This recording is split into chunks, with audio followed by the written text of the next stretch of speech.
வணக்கம் 7 Winstar technology. இப்போ பார்க்குற வீடியோன்னு பார்த்தீங்கன்னா விவோ Y56 5G மாடலில் ஃபோன் டெட் கண்டிஷனில் வந்தது. அதில் வந்து பார்த்தீங்கன்னா சார்ஜிங் சர்க்யூட், அந்த சார்ஜிங் ஐசியானது ப்ராப்ளமாக இருந்தது, ஷார்ட் சர்க்யூட்டாக இருந்தது. அதை ரிலீஸ் பண்ணிவிட்டு நம்ம வந்து டேரெக்டாக வந்து விபிஹெச் சப்ளை அந்த வரக்கூடிய காயில் வந்து துருவா டிசியில் கனெக்ட் பண்ணிட்டு அதுக்குரிய ப்ராப்பர் வோல்டேஜ் கொடுத்து நம்ம வோல்டேஜ் செக் பண்ணி பார்த்தோம். ஒரு ஃபால்ட் அட்டன் பண்ண போகிறோம் அப்படின்னா முழுமையாக அந்த சர்க்யூட் பேஸ் தெளிவாக தெரிஞ்சுக்கிட்டு நம்ம பார்த்தோம் அப்படின்னா எந்த மாதிரி வோல்டேஜ் வரும், அந்த வோல்டேஜ் எந்தெந்த இடங்களுக்கு போகும், எப்படி அதை செக் பண்ணுறது, அந்த வோல்டேஜ் எந்த டயத்தில் வரும்ன்ற விஷயத்தை முழுமையாக நம்ம தெரிஞ்சுக்கிட்டு தான் நம்ம ஃபஸ்ட்டு வந்து ஃபால்ட்டை என்னன்றது கன்ஃபார்ம் பண்ண முடியும். எடுத்த உடனே நான் வந்து டேரெக்டாக வந்து இப்போ பண்ணுறாங்க எல்லாருமே அதிகபட்சம் வந்து த்ரூவாகவே ஐசினா டேரெக்டாக ஐசி ரிமூவ் பண்ண ட்ரை பண்ணுறாங்க. அது இல்லாமல் அது என்ன காரணம், எதனால் அந்த மாதிரி ரீடிங் எடுக்குதுன்றது. இப்போ நம்ம வந்து ஐசியை எடுத்துட்டோம், விபிஹெச் லைனில் டேரெக்டாக அந்த ப்ளஸ் மைனஸ் டிசிலேருந்து கொடுத்துக்கும்போது டேரெக்டாக வந்து ஆம்பியர் எடுக்க ஆரம்பிச்சிடுச்சு. ஆனால் இந்த சர்க்யூட் வந்து பார்த்திங்கன்னா நார்மலாக லீக்கேஜ்னு சொல்லுவோம், நார்மல் ஷார்ட்டுன்னு சொல்லுவோம். இந்த மாதிரி ஷார்ட்டுன்னு வரும்போது பார்த்திங்கன்னா மைனூட்டான சில இடங்களில் வந்து லீக்கேஜாக இருக்கும். அதை பால்ஸ் கூட ட்ரையாக இருக்கலாம், பால்ஸ் கூட ஷார்ட் சர்க்யூட் ஆகிருக்கலாம். இந்த மாதிரி இருக்கும்போது பார்த்திங்கன்னா உங்களுக்கு வந்து இந்த மாதிரி ரீடிங் காட்டும். பாருங்கள், டேரெக்டாக நான் வந்து ஆன் பட்டன் ப்ரெஸ் பண்ணவே இல்லை, ஆட்டோமேட்டிக்காக ரீடிங் எடுக்குது. இதை நம்ம வந்து விபிஹெச்சில் கனெக்ட் பண்ணியிருக்கேன்.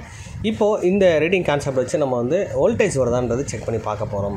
அப்போது இதில் பவர் ஐசி, மெயின் பவர் ஐசியில் வந்து பார்த்திங்கன்னா வரக்கூடிய சப்ளை வோல்ட் 1/1 செக் பண்ண போகிறோம். சிஸ்டம் வோல்ட்லேருந்து பக் காயிலுக்கு வரக்கூடிய வோல்டேஜ் எல்லாத்தையும் 1/1 நம்ம செக் பண்ணுறோம். அந்த பக் காயில் வோல்டேஜ் வந்து பெரும்பாலும் CPU, RAM, மெமரிக்கெலாம் அதுக்குரிய ப்ராப்பர் வோல்டேஜ் கொடுக்குதான்றதை செக் பண்ணி பார்க்க போகிறோம்.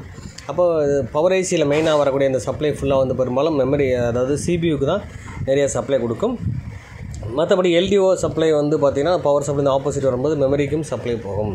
அப்போது மெமரிக்கு சப்ளை எந்த மாதிரி இடங்கள்லேருந்து போகும், அந்த வோல்ட்டெல்லாம் வருதான்னு செக் பண்ணோம். இப்போ நம்ம பார்க்குறது ஃபுல்லாக பக் காயிலுக்கு வரக்கூடிய வோல்டேஜ் ஃபுல்லாக நம்ம செக் பண்ணி பார்க்குறோம் தெளிவாக. 1/1 பக் காயிலுக்கு வரக்கூடிய வோல்டேஜ் எல்லா காயிலுக்கும் வருது. சில VPA லைன், அந்த APT சர்க்யூட் சொல்லுவாங்க, அந்த நெட்வொர்க் செக்ஷன் வரக்கூடிய 4G 5G வரக்கூடிய சப்ளை லைனில் பெரும்பாலும் வராது, அது இம்போர்ட்டாக தான் வரும்.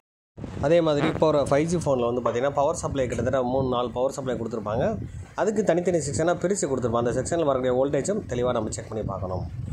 அதே மாதிரி இப்போ ஃபோன் ரன் ஆகுதா இல்லைன்றது, அதை பவர் சப்ளை ஆன் ஆகுதா இல்லைன்னு செக் பண்ணுறதுக்கு தனியாக நமக்கு டெஸ்டிங் பாயிண்ட் கொடுத்துருக்காங்க. அது வாட்ச் டாக்குன்னு சொல்லுவாங்க, அதேமாதிரி ஃபால்ட் என்னன்னு சொல்லுவாங்க. அந்த மாதிரி இடங்களில் வந்து நம்ம வோல்ட்டு ப்ராப்பராக வருதான்றது செக் பண்ணாலே கன்ஃபார்ம் பவர் சப்ளை செக்ஷன் வேலை செய்யுதுன்றது உறுதியாக நம்ம சொல்ல முடியும். ஒவ்வொரு காயில் நம்ம தனித்தனியாக செக் பண்ணி வோல்ட்டு பார்க்குற மாதிரியும் மெயினாக அந்த டெஸ்டிங் பாயிண்ட்டை ஃபாலோ பண்ணி மெயின் அந்த பவர் சப்ளை ஒர்க் ஆகுதுன்றதும் ஈஸியாக நம்ம கண்டுபிடிக்க முடியும். இப்போ நம்ம அந்த ஃபால்ட் எண் ப்ளஸ் வாட்ச் டாக் 2 வோல்ட்டே நான் உங்களுக்கு செக் பண்ணி காட்டுறேன். அந்த பவர் சப்ளை ஒர்க் ஆகுதான்ற கன்ஃபார்ம் பண்ணுறதுக்கு அந்த வாட்ச் டாக் ப்ளஸ் ஃபால்ட் எண் 2 வோல்ட்டுமே வரும். 1.8 வோல்டேஜ், ரெண்டாவது 2.8 அல்லது 3 வோல்டேஜ் நம்மளுக்கு கிடைக்கணும். இந்த வோல்ட் கிடைச்சாலே கண்டிப்பாக பவர் சப்ளை ஒர்க் ஆகுதுன்றது கன்ஃபார்ம் பண்ணிடலாம். எல்லா டோட்டல் பவர் சப்ளை எத்தனை பவர் சப்ளை இருக்கோ அந்த பவர் சப்ளை ரன் ஆகுது, ப்ளஸ் CPUவோட கனெக்டாக இருக்குன்றது நம்ம ஈஸியாக நம்ம தெரிஞ்சுக்க முடியும். இது மாதிரி அடுத்தது கிளாஸ் வீடியோஸ் நெக்ஸ்ட் நம்ம பார்ப்போம். நம்ம இந்த வீடியோ உங்களுக்கு பிடிச்சிருந்தால் லைக் பண்ணுங்கள், ஷேர் பண்ணுங்கள், கமெண்ட் பண்ணுங்கள், சப்ஸ்கிரைப் பண்ணுங்கள், பெல் பட்டனை மறக்காமல் கிளிக் பண்ணுங்கள். Thank you friends.